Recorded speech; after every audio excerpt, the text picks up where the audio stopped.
Hi friends, அண்ணா சீரியலை பற்றி தான் நம்ம இந்த வீடியோக்குள்ளே பார்க்க போகிறோம். வாங்க நம்ம வீடியோக்குள்ளே போகலாம். வீராவை வந்து சென்னைக்கு அனுப்புறதுக்காக பரணி சொல்கிறாங்க. அப்போ சண்முகம் சொல்கிறாங்க, எப்படி என் தங்கச்சி நான் தனியாக அனுப்ப முடியும் அப்படிங்கும்போது, என்ன நீ இந்த மாதிரிக்கு பேசிகிட்டு இருக்கிறா, அவள் ட்ரைனிங்காக இங்கேருந்து கிளம்புறா, சொல்ல பண்ணைக்கு நானும் போய் படிச்சுட்டு வரலையா என்ன, நீ சும்மா உன் தங்கச்சியெல்லாம் வந்து பொத்தி வளர்த்ததெல்லாம் போகிறோம், அவளை பேசாமல் நீ வந்து ட்ரைனிங் அனுப்பிவிடு அப்படிங்கப்போ, அப்போ சண்முகம் சரி அப்படிங்கிறாங்க. வீராவை அனுப்பி வச்சுட்டு நம்ம வந்து ரத்னாவை பற்றி பேசுகிறதுக்காக நம்ம வெங்கடேஷை போய் பார்த்துட்டு வரலாம் அப்படிங்கும்போது சண்முகம் சரின்னு சொல்லிட்டு அவங்க வீராவை அனுப்பி விட்டுட்டு அவங்க பார்த்தோம்னா 2 பேரும் வெங்கடேஷ் வீட்டுக்கு வந்துட்டு இருக்கிறாங்க. எங்கள் வெங்கடேஷ் வீட்டில் எல்லாருமே ரொம்பவே கோபத்தோடு இருந்துட்டு இருக்கிறாங்க. அப்போ வந்து வெங்கடேஷ் சொல்கிறாங்க, இதுக்கு மேலே எனக்கு வந்து ரத்னா கூட சேர்ந்து வாழ எனக்கு இஷ்டம் இல்லை, அவங்க வந்தாக்கி நீங்கள் பேசி அனுப்பி விட்டுரு, சொல்ல போனாக்கி இன்னும் அவளுக்கு எனக்கு எந்த சம்மந்தமும் கிடையாது அப்படின்னு வெங்கடேஷ் வந்து கோபத்தோட சொல்லவும், அப்போ அவங்க அம்மா சொல்கிறாங்க, வெங்கடேஷ் நீ அவசரப்படாத, கொஞ்சம் அமைதியாக இரு, நம்ம அவங்ககிட்ட பேசலாம் அப்படிங்கும்போது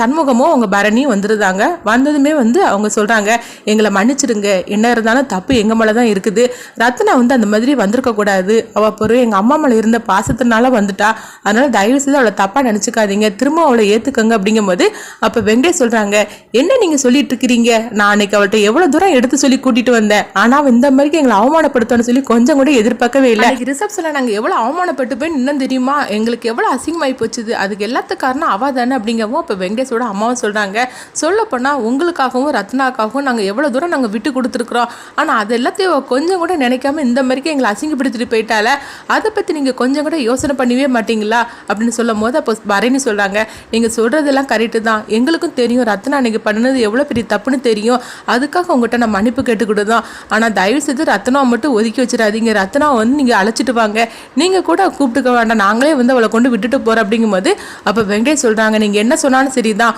உங்களுக்காகவும் உங்கள் குடும்பத்துக்காகவும் நாங்கள் நிறைய இழந்திருக்கிறோம், இதுக்கு மேலே வந்து இழக்கிறதுக்கு எங்களுக்கு வந்து ஒன்றுமே கிடையாது, எங்களை எப்போ வந்து அவமானப்படுத்திட்டு போனாலும் இதுக்கு பிறகு நான் கூட வாழவே மாட்டேன் அப்படிங்கவும் அப்போ வந்து அவங்க மாமா சொல்கிறாங்க, இந்த ரத்னாவில் எங்களுக்கு எவ்வளோ ரூபாய் செலவு தெரியுமா, கல்யாணத்தை தான் பெருசாக எடுக்க முடியாதனால நாங்கள் ரிசப்ஷனை எவ்வளோ கிராண்டாக எடுத்தோம், அது மட்டும் இல்லாமல் அதில் நான்வெஜ் போடுன்னு சொல்லிக்கிட்டு நாங்கள் அதுக்குள்ளே எவ்வளோ செலவு பண்ணணும், எல்லா சாப்பாடையும் தூக்கி நாங்கள் தூர கொண்டு கொட்டணும், அதுக்கு எத்தனை லட்சம் ரூபா செலவாச்சுது, அதெல்லாம் இப்போ அதுக்கு யார் ஈடுகட்ட போகிறா அப்படிங்கவும் அப்போ உங்களுக்கு பணம் தானே வேணும், அது வந்து சண்முகமே தந்துடுவார் அப்படின்னு சண்முகத்தோட சித்தப்பா சொல்லவும், என்ன நாங்கள் பணத்துக்கு ஆசைப்படுறோன்னு சொல்லி நினச்சிட்டு எங்களை அவமானப்படுத்துறீங்களா என்ன, எங்களுக்கு பணம் காசுலாம் தேவையில்லை, ஆனால் நாங்கள் இழந்த மான மரியாதை வந்து யார் வாங்கி தருவா, அது உங்களால் முடியுமா என்ன, இல்லை திரும்ப இப்போ ரத்னா வந்தால் தான் எங்களுக்கு திரும்ப வந்துருமா, எதுவுமே வரப்போகிறது கிடையாதுல்ல, இதுக்கு மேலே அவளோட என் பையன் சேர்ந்து வாழ மாட்டான் அப்படிங்கவும் அப்போ வந்து சண்முகம் வராங்க,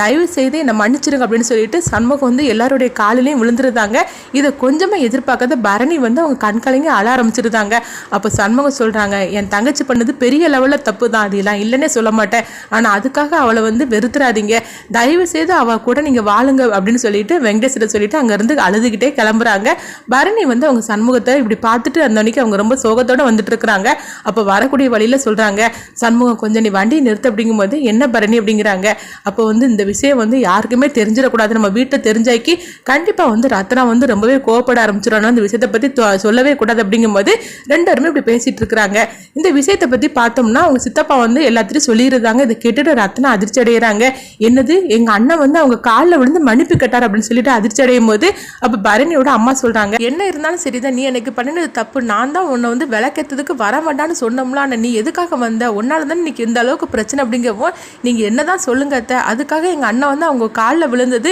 என்னால் ஏற்றுக்கவே முடியாது, இன்னும் நான் வெங்கடேஷ் கூட சேர்ந்து வாழ மாட்டேன், எனக்கு இந்த வீடே போற அப்படின்னு சொல்லிட்டு இருக்கும்போது எங்க சண்முகமும் பரணியும் வராங்க. அப்போ அவங்ககிட்ட கேட்குறாங்க என்னாச்சுன்னு சொல்லும் போது அப்போ அவங்க 2 பேருமே மறைச்சிருந்தாங்க, எனக்கு எல்லா உண்மையும் தெரியும், என் தலைமையில சத்தியம் பண்ணி சொல்லி நீ வெங்கடேஷ் காலில் விழுந்து நீ மன்னிப்பு கட்டியே இல்லை அப்படின்னு ரத்னா கேட்கவும் இதை கேட்டதுமே சண்முகம் அதிர்ச்சி அடைகிறாங்க. அப்போ வந்து பரணி வந்து அழ ஆரம்பிச்சிருந்தாங்க, இதுக்கு மேலே எனக்கு வெங்கடேஷ் தேவையில்லை, நான் அவனை டைவர்ஸ் பண்ண போறேன் அப்படிங்கிறாங்க. அடுத்து அந்த கணக்கு என்ன மாதிரி கொண்டு போறாங்க வெயிட் பண்ணி பார்க்க.